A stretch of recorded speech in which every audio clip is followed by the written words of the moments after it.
बस उतना ही करना है हमें। फिर से देखो, अगर सेलिंग प्राइस दुगना कर देना तो प्रॉफिट 7 गुना हो जाता है इनिशियल प्रॉफिट का। Find the initial profit percentage. आपसे पूछा है इनिशियल प्रॉफिट परसेंटेज बताओ कितना होगा। देखो, सेलिंग प्राइस कितना है, 2 टाइम्स। पहले मान लियो, हम हमेशा मानो कॉस्ट प्राइस 100, प्रॉफिट मानो P, और सेलिंग प्राइस क्या हो जाएगा, 100 प्लस P। अभी देखो, सेलिंग प्राइस को डबल करोगे ना तो ये 200 प्लस 2P हो जाएगा।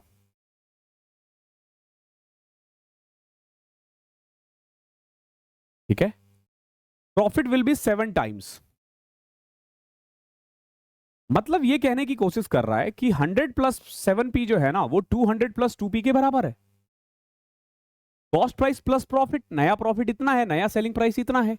अब आपको कुछ नहीं करना, 2P को इधर ले आओ, 5P is equal to 100, P की वैल्यू 20। इससे आसान तरीका आपको नहीं मिलेगा, ट्रस्ट मी। एक लाइन में आप आंसर ला रहे हो, 2 लाइन नहीं, एक लाइन में। क्वेश्चन नंबर 261 देखो, एक डिसऑनेस्ट शॉपकीपर है, वो क्लेम करता है कि वो रॉक सॉल्ट जिसको उसने 20 रुपए में खरीदा है 17 में बेच दिया। Salt having purchase price of ₹20 at 17, but he weighs only 567 gram instead of 1134 gram. कुल मिला के आप देखोगे ना तो दुगना क्लेम कर रहा है कि इतना सामान दे रहा हूं लेकिन आधा ही दे रहा है। तो पूछा कितना प्रॉफिट होगा। कभी भी डिसऑनेस्टी क्वेश्चंस आए ना तो ऐसे किया करो। देखो, एक जगह लिखा मैंने कॉस्ट प्राइस, एक जगह लिखा सेलिंग प्राइस। दो तरीके से कमाएगा वो, एक कमाएगा प्राइस से, एक कमाएगा चीटिंग से। देखो, प्राइस से वो ऐसे कमा रहा है कि 20 का सामान 17 में दे रहा है, तो नहीं कमा रहा कुल मिला के। लेकिन सामान जब तौलने की बारी आएगी ना तो पता है वो क्या कर रहा है, 1134 रुपए बोलकर 567 ग्राम दे रहा है। तो कायदे से आप देखोगे जब वो 2 क्लेम कर रहा है ना तो केवल 1 दे रहा है। ठीक है, तो एक्चुअल कॉस्ट प्राइस जो आएगा ना वो 20 आ जाएगा और एक्चुअल सेलिंग प्राइस 34 आ जाएगा। यानी 17 रुपए कमा रहा है 20 पे, सॉरी 14 रुपए कमा रहा है 20 पे। 70% की कमाई हो गई इसकी ओवरऑल। 70% बहुत है भैया। क्वेश्चन नंबर 262 देखो, बड़ा प्यारा क्वेश्चन है। एक आर्टिकल है, उसको ना X रुपए में बेचा जा रहा है। अगर इसको 25% ऑफ दिस प्राइस बेचे तो 50% का लॉस होगा, तो X की वैल्यू कितनी होगी। बड़ा प्यारा क्वेश्चन है, बहुत प्यारा क्वेश्चन है। ऐसे क्वेश्चंस को ना आप तभी कर पाओगे जब आप क्वेश्चंस को समझो कि वो पूछ क्या रहा है। देखो, एक आइटम X में बेचा जा रहा है, जब मैं 25% पे बेचूं ना तो 50% का लॉस हो रहा है। ठीक है, तो पूछा है अगर मैं X पे बेचता हूं तो कितना प्रॉफिट होता। अगर कोई बच्चा सही से दिमाग लगाएगा वो तुरंत 100 चेक पुट कर देगा कि 100 इसका आंसर। देखो कैसे, मान लो कि इसको वो 100 रुपए में बेचता था। कितने में, 100 रुपए में। मानने में क्या जा रहा है,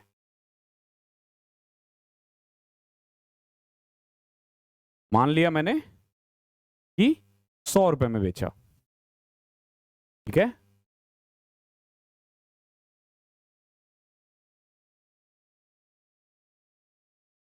देखो मान लिया मैंने कि 100 रुपए में बेचा है।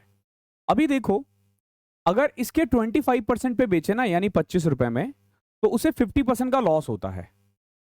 Loss of 50%। 50% का मतलब पता है क्या हुआ, कि जो आपका एक्चुअली कॉस्ट प्राइस है ना उसका आधा।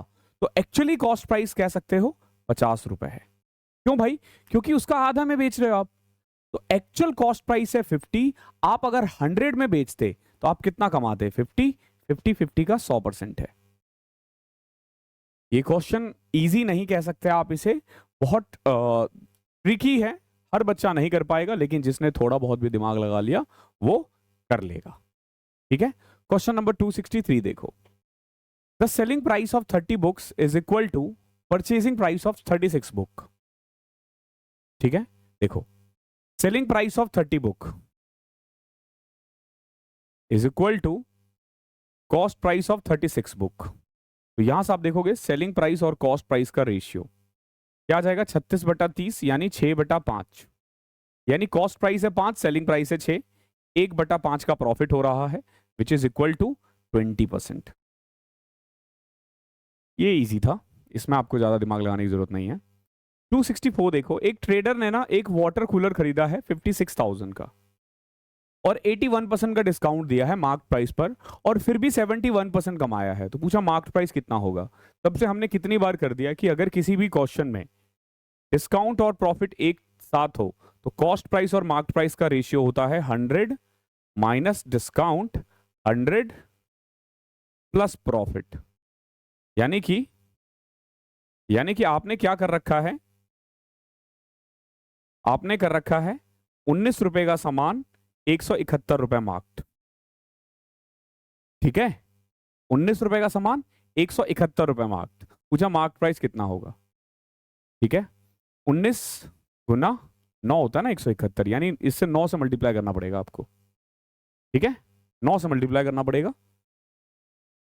560 में से 56 घटाओगे 504 आएगा। बहुत प्यारा क्वेश्चन है। एक आदमी ने एक आइटम को ना 57% प्रॉफिट पर बेच दिया। अगर ये 238 और में बेचता ना तो इसको प्रॉफिट होता 82। आप ये देखा करो कि प्रॉफिट पैसा बढ़ाने से, यानी कि प्राइस बढ़ाने से कितना प्रॉफिट एक्स्ट्रा हो रहा है। तो भाई जब आपने 238 रुपए बढ़ाया तो आप देखोगे आपका प्रॉफिट जो है 57 से 25 हो गया, यानी 25% बढ़ गया। कह सकते हो ना इसे, 57 से 82 का मतलब क्या है, कितना परसेंट बढ़ा, 25%। यानी 238 25% है कॉस्ट प्राइस का, तो 100 कितना होगा, 4 से मल्टीप्लाई कर दो। 1000 में से 48 कम 952।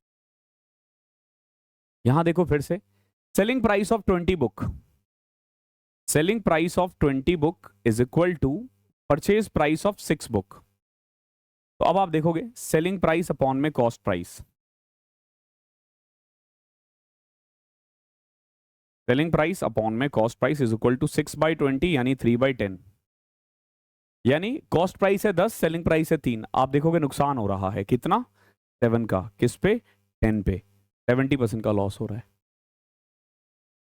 यहां देखो एक आर्टिकल एक्स पे बेचा जा रहा है, अगर इसको 40% ऑफ दिस प्राइस पर बेचा जाए तो there is a loss of 50%। What will be the percentage profit. देखो 50% लॉस का मतलब होता है आधे कीमत पर बेचना। देखो अभी कॉस्ट प्राइस है 100 रुपए, अगर आप इसको 40 में बेचते हो ना तो आपको 50% का लॉस होगा। यानी कि जो कॉस्ट प्राइस है ना, कॉस्ट प्राइस वो 40 अगर 50% है तो 100% कितना होगा, ये हो गया cost price which is equal to 80। अब ये कह रहा है कि अगर मैं 100 में बेचूं तो मैं कितना कमाऊंगा। अगर मैं 100 में बेचूं तो आप देखोगे आप 20 रुपए ज्यादा कमाओगे, जबकि आपने लगाया था 80 रुपए, यानी 1/4, और 1/4 को हम 25% कहते हैं। 268 देखो, आनंद ने परचेज किया एक आइटम और फिर उस पर 169 रिपेयर में खर्चा किया, फिर उसने भरत को 25% प्रॉफिट पर बेच दिया। फाइनली भरत ने इस आइटम को 4480 में बेचा और 44% लॉस पर। ठीक है, तो what is the original cost of the item to Anand. आपसे पूछा आनंद के लिए एक्चुअली में क्या कॉस्ट प्राइस था। समझो,